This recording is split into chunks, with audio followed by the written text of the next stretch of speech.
Hi everybody, this is Earl Bloom. I'm here with Brian Norberg. Thanks Yeah. Brian for joining me again.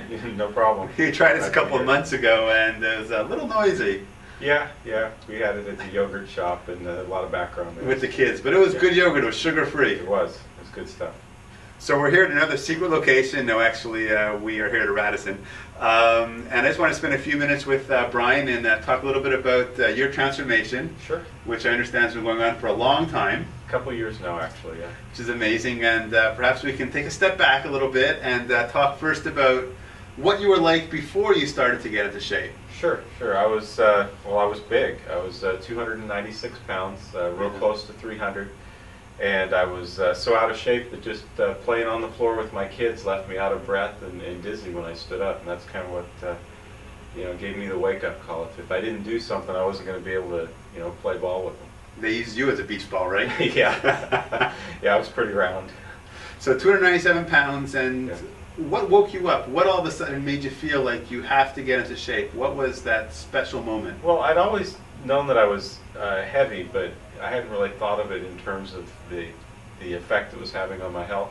But like I said, it's my kids. I have twin sons. They're 4.5 now, but at the time they were about 2. And as a new father, I'd always kind of thought, as they grow up, I want to play ball with them.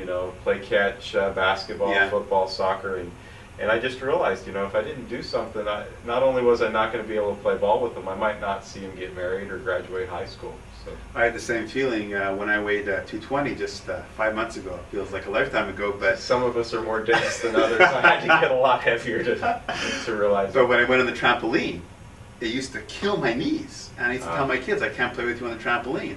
Now we're doing flips together, and they're like, "Yeah, Dad, Yeah. you're one of the guys now." Yeah, well, see, I was so big I couldn't sit on a roller coaster ride. It was uncomfortable to be on planes. The seat arms would dig into my sides. So yeah, being big is no fun.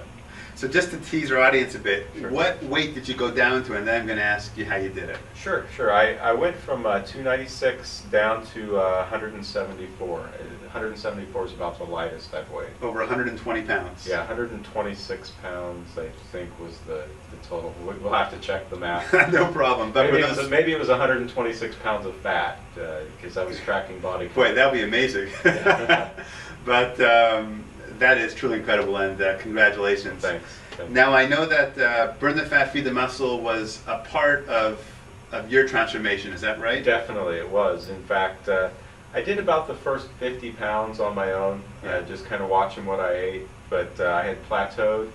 And I had lost 40 or 50 pounds before, and I knew that if I didn't get serious and do something different, that I was just going to gain it back, and I'd be over 300 before I knew it. Yeah, So yeah. that's when I found Burn the Fat, Feed the Muscle, and it really made the difference for me. All 296 pages, eh? Yeah, it was a good read. I'm kind of a technical sort of Yeah. numbers geek, so it was right up my alley. Yeah, well, actually, right, because it talked about nutrition. Yeah. It talked about the right way to exercise. Right. It talks about calories in and calories out, Yep, that's the key. and the mindset, which is so very important too. Yeah. I say calories in, calories out is the key, but it's a simple concept. But you're right. If you don't have the mindset and the motivation, the goal setting right, knowing the answer isn't going to help you. get Right, there. it all starts from inside. Yeah. So you started your transformation. Tell me a little bit, first of all, about your eating. What changed? What did you focus on in terms of nutrition? Okay. Well, I just targeted the baseline macronutrient ratio, 50% carb, 30% protein, 20% fat, and I tailored my calories to give a deficit of 500 to 1,000 a day, so I could get 1 to 2 pounds a week of fat loss. And it turned out that I wasn't that unique or different. If I followed the formula, the weight Yeah. came off as expected. And you touched on something that I really want to stress here. 1 to 2 pounds is something that the people don't realize. That's a lot of weight as long as you do it consistently. There isn't a magic pill here, but as Tom says in Burn the Fat, Feed the Muscle, you do that consistently week after week, and it really starts to come off. Yeah, and it that's feels up. I great. mean, there's 52 weeks in a year. That's and right. You're losing, There's 100 pounds right yeah, there. Right there. Yeah, exactly. So so that really makes a difference. I got a little impatient at one point and tried for 3 pounds a week. And it can be done, Yeah. but the impact on your mental well-being, I mean, I felt like crap. So Right, I right. went back to losing 1 to 2 and felt a lot better. It wasn't a race. You Yeah, know, yeah. I had the rest of my life. That was another key, is I wanted to look at it as a lifestyle change, not just a temporary diet. Yeah, And that's what's kept me going. You know, I've had the weight off for over a year now. that's just incredible.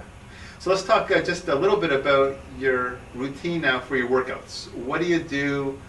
Do you just do cardio? Do you just do weightlifting? Do you do a combination? I know the answer, but Yeah. people here I'm sure want to know. Yeah, I actually do a combination of both. In fact, Tom really stresses the importance of, you know, maintaining your muscle mass, your lean body mass. So weightlifting was definitely a part of my weight loss approach. But then again, so was cardio. In the heat of my weight loss, I was doing cardio 5 or 6 days a week. Yeah, I'd get up and do fasted cardio in the morning. which I love, by the way. You were the one of the ones who told me to try that a few months ago. It's really good. Yeah, I mean, you get up, you don't have any food in your system, so Yeah. when you hit the cardio, there's nothing weighing you down. Yeah. You feel light, and you end up burning, I think, more fat. But and then in the afternoons during that same period, 3 days a week, I would lift weights.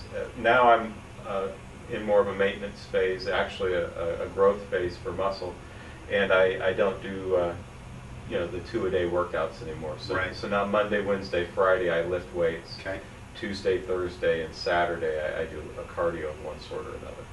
Yeah, and I've joined you, fortunately enough, for the cardio, and I'll tell you, after that, I am so alive and energized for like the rest of the day after starting off at 5:30 in the morning Yeah. to meet with Brian. But it really, really wakes you up and gives you a lot of energy, and it keeps your metabolism going, right? Yeah, it gets you fired up. Actually, I enjoy working out in the morning because it's out of the way. You know, Yeah, let's face it, we all have busy lives. Exactly. If I put it off till the afternoon, there's always going to be something competing for my time. And I don't have to, I can just put it on autopilot. I roll Yeah. out of bed, I get the workout done.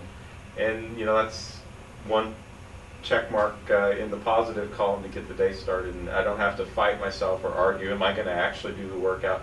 I think I've only missed maybe 1 or 2 workouts in the last year, you know, That's other great. than planned yeah, rest of course, periods. rest periods, and then of course you can play with your twins, which is great. Yeah. So in the afternoons, after school, Yeah. you know, I can go spend time with them. Yeah, yeah. So as you can see, there's really no big secret. It's the right combination of exercise, nutrition, and mindset, consistency over and over again, and that's really what it takes. Yep. Like Tom says, it's simple, but it's not easy. So check it out, Burn the Fat, Feed the Muscle. I want to thank Brian very, very much for taking the time, and this is Earl Bloom signing off. Take care, everybody. Bye-bye.